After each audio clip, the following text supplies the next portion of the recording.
আমরা এখন বাক্য তৈরি করব লেট দিয়ে। Okay, let plus us, let's plus verbs. Okay, চলো বাইরে যাই।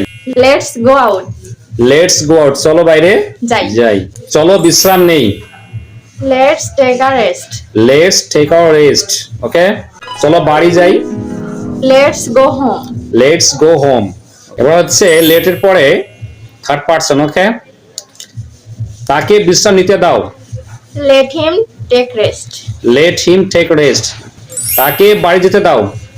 Let him go home. Let him go home. তাকে ইংলিশ শিখতে দাও। Let him learn English. Let him learn English. English. শিখবো ডন যোগ করে। ওকে, হ্যাঁ। তাকে বিশ্রাম নিতে দিও না। Don't let him take rest. Don't let him take rest. তাকে বাড়ি যেতে দিও না। Don't let him go home. Don't let him go Go home. Home. তাকে ইংলিশ শিখতে দিও না। Don't let him learn English. Don't let him learn English. ধন্যবাদ। অবশ্যই লাইক কমেন্ট করবেন ভালো লাগলে এবং শেয়ার করবেন। Follow and subscribe for more.